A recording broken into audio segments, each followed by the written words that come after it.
Welcome back. I'm Tonya from Tonya's Witchy Kitchen, and how are you doing today?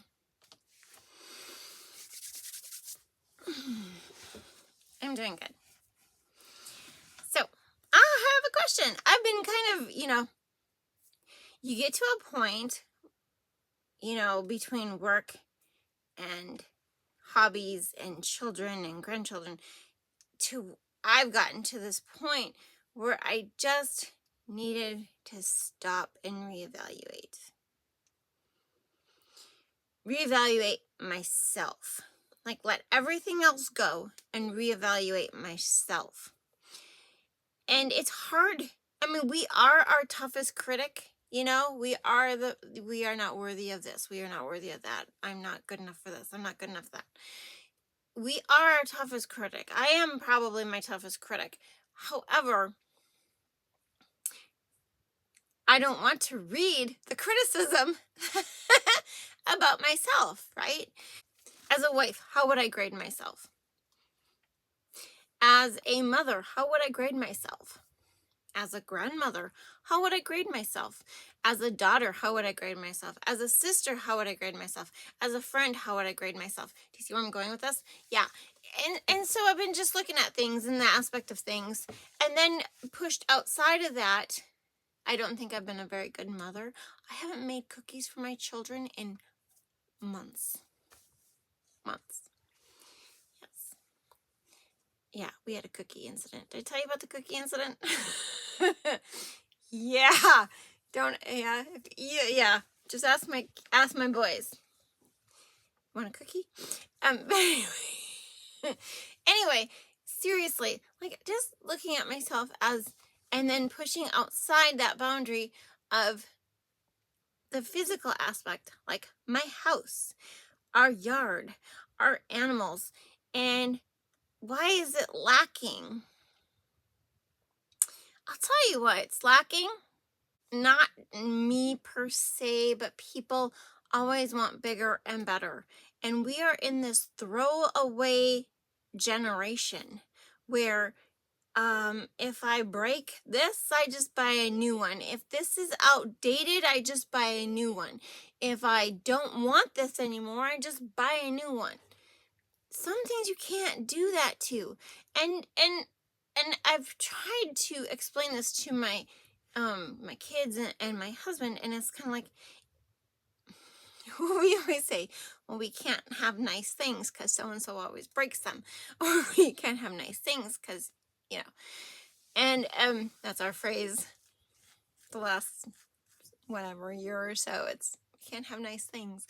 But you can't have nice things if you don't take care of them. Kind of like me taking the initiative and just finally painting the bathroom. It's our main bathroom.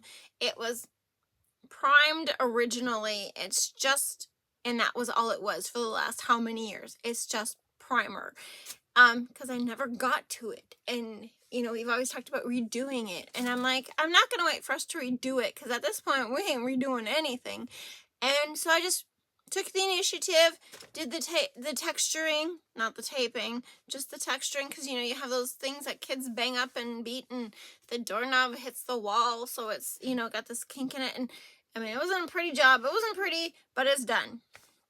Okay, took the initiative, and left a list of things my husband needs to do, because I can't do them at all. A list of things for my husband to do, because it's like, I'm sick of this mediocre stuff. Okay, I want my freaking kitchen sink faucet to work properly. I want the bathtub not to drip. I want, these little things that, in the aspect of everything, make my house, I don't have a word for it, crap. It's kind of like your body. If you don't take care of it, things start going wrong, right? My house, same thing. My yard, we have no trees left, you guys. Literally no trees. Okay, we have trees. We had planted trees the last 3-4 years, okay? But because of the goats And because people did not take the initiative to fix the fence around the trees, the goats have totally eaten all the trees. We have no trees that we have planted in the last 4 or 5 years. No new trees because they ate them. And I tried last year. I did try and fix the fence, around them, but it wasn't a proper fence. And, I'm always hearing, I'll take care of it. I'll take care of it. Well, it didn't get taken care of. So now we have no trees. Do you see where I'm going with this? Like, if you don't stop, sit back, analyze, you're just running amok. It's like, take time to smell the roses. Take time to smell the lilacs. I don't know. Does it make sense to you? Am I being clear? I mean, I don't know. But we can't have nice things. You can't have nice things unless you take care of them. Seriously. That's what it is. But anyway, today we are doing a, what are we doing? We're doing a after sun luxury lotion. I don't know if that's what I'm calling it, but it's an after sun lotion made for after the sun, loaded with lots of ingredients, including marshmallow. I call it marshmallow fluff. Marshmallow. But that's what we're doing today. We're doing a lotion. It's really crazy. It's really fun. 3 things. Dream big. Be true to you. You are worth it. And let's go check out this luxurious marshmallow lotion. And if you don't believe that we are a throwaway generation, my grandmother had her decorating tips in the box. She had her candy thermometer still in the original box. Like, everything still in the original box. And we don't. We throw the boxes, we throw the items. Okay, to our After Sun Marshmallow Moisturizer. Now, if you're thinking s'mores, you're thinking wrong. First, we're going to start with some powders. We're going to start with marshmallow root powder. We're going to start with some honey powder. We're going to start with some yogurt powder. And we're going to mix those all into just plain distilled warm water. Okay, just to, get them dissolved. And it just takes a little bit, and the water's maybe 100 degrees. It's not super, super hot yet.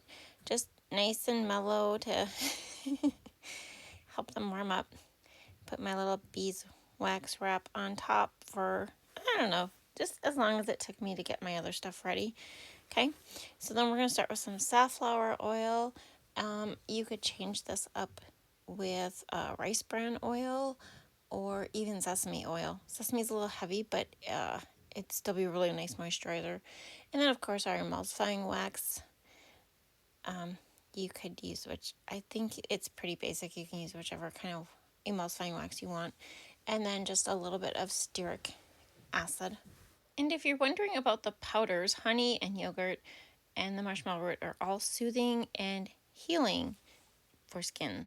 We are going to add some shea butter. Shea is really good for moisturizing. And then so there's a few little kicks to this, just to boost the sun, the after sun properties when your skin is hot and,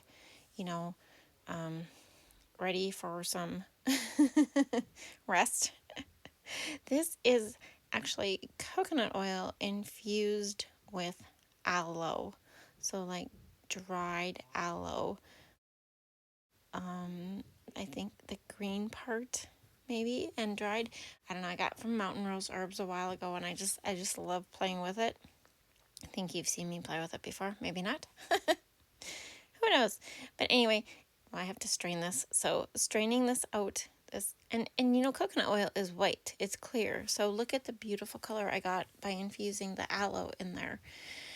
So we put the coconut infused with aloe in there, and then we are also going to add nothing, I guess. Okay, so while the oils portion is heating up, I'm just giving the distilled water with the powders, just another mix to make sure that everything is as diluted as possible. And then the other part that is going into the water is my aloe infused witch hazel. Now, witch hazel isn't astringent, but we're not using this at a very high amount, right? It's just probably half an ounce. But it's got the aloe infused, and witch hazel is clear, and look at my beautiful color. Superb. And then I'm adding an ounce of aloe vera gel. So not the juice, we're adding the gel this time. And I know there's lots of aloes going on, but aloe is so soothing, and it's just so important with after sun skincare. I truly believe that. So to those two, I am adding my water solution, and then I'm going to heat it up. Yes, to that 160 degrees. I always go over 150, 160 degrees. I'm not even going to let the shea rest because it's going to be fine in this lotion. It is raw shea butter, the whole give it 10 minutes, blah, blah, blah. Yeah. I don't have a problem with it in my lotions. In my other things, I do. I do find that it does make a difference if you let it set, like in deodorants or cream, like the under eye cream and stuff like that. But you know how this goes. We dump it in together and then it turns this beautiful white because of the emulsifying wax. And I'm just going to hit it with the immersion blender for 2 minutes. I'm not going to show you the full 2 minutes because how boring is that? You're probably speeding through this video anyway. I found out there's a fast forward button on these videos. I did not know that. But anyway, now to some more additives. We are adding a half a teaspoon of shimmering mica, and I am adding my Optifen Plus, which is the preservative. I love Optifen. I am sorry, but I absolutely love it. I do sometimes use the GeoGuard Ultra. You do have to watch that because it will drop the pH, and you don't want an acidic lotion, depending on what your additives are. And then, there's my shimmering. Oh, I know what I added before. I am so sorry. It was panthenol B5. Okay, that is a humectant. Okay, so in this lotion, it is going to help pull moisture into the skin. So, I mean, yeah, it's a beauty little, tiny little bump, like I said, there's a lot of things in this lotion. The fragrance I'm using is Apple Honey Champagne by Wholesale Supplies Plus. I just got this. I was going to put it in my fall line, and when I smelled it, I went, oh, no, no, no. This is going in my after sun lotion. It is so delightful. I have it on right now. It smells amazing. It's just light and fruity and beautiful.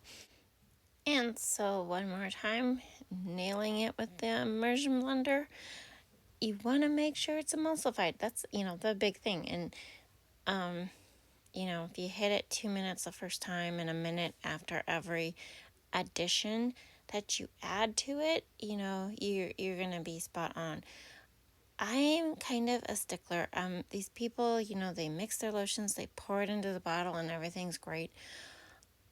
It never works for me that way. I don't know why. I end up having to bring it down to like 100 degrees or even sometimes less just because I want to see where it's at. How's it going to stick up? I can follow the recipe 8 times over and it turns out different every single time, I swear. But anyway, this was a beauty. I'm going to show you a tip. You know how you cut these things? So just line the top up with where it's going to be and then you snip it at an angle and boom, there you go. Voila, all the way to the bottom and nice. And it'll suck up your lotion. Yeah, I'm going to use these pump bottles. I actually hate pump bottles, but I thought they'd be really cool because they're different from everything else. So they would be the After Sun Marshmallow Moisturizer bottle. Yeah. This is so fluffy. Like, it literally is. It's a thick. I had so much air in that thing. That's why I am. I don't know why. I really don't know why. I burped my stick blender, and I don't know, but it was airy, but it is very fluffy. beautiful, smooth, fairly quick to absorb, and seal in that moisture. A beautiful after sun lotion, definitely. Here's me making a mess. That is what I do when I make lotion. I have it all over the place. But what I do is I will fill a piping bag that I have washed and sanitized, and because that is so important, you guys. Sanitize all your equipment first. And then I will fill it up because that is just the easiest way for me to do it, and to make sure my lotion is nice and thick. I don't know how you pour it at 120 or 110 and it thickens up. Like, don't you have room in the bottle yet? Or does it shrink? I don't know. It never works for me. So I have this end process of bringing it to a cool point, and which is probably why I like jars of lotion. You can get every last drop, and they're easy to fill. You don't have lotion all over like I am getting. So this 8-ounce bottle holds about 6.5 ounces of this lotion. So that tells you kind of like where, it's fairly fluffy. It's very fluffy lotion. Because I can make my dandelion magnesium, and it would probably fill the whole 7.5 to 8 ounces in an 8-ounce container. Okay, so the thicker the lotion, the more it's gonna fill in the container. Another mess. So checking pH and researching pH and this and that and everything else. Did you know that when you make a cream, you're supposed to dilute it with water to check the pH? Even if you have those fancy pH testers? Yeah. So it's a 1 to 10 ratio. Yeah, 1 to 10 ratio. 1 part of your cream, and I think it's 9 parts of the water. Or is it actually 10? I think it's 10. No, it's 10% of one, 90% of the other. That's what it is. Right. And then you just mix it up really well, and then check the pH, because, and mine's a perfect range in there. Because what happens is if you just take the cream and smear it on the end of the pH stick, it's reading something else. I mean, it's not even going to change and it's still hard. It's not even like, see, yeah, it's crazy. But yeah, beautiful pH for that. And for this lotion, here is the recipe, really quick and simple if you want to try it out. And here it is, the After Sun Marshmallow Moisturizer. I hope you had a good time. Thank you for dropping by, and I will see you next time. Bye-bye.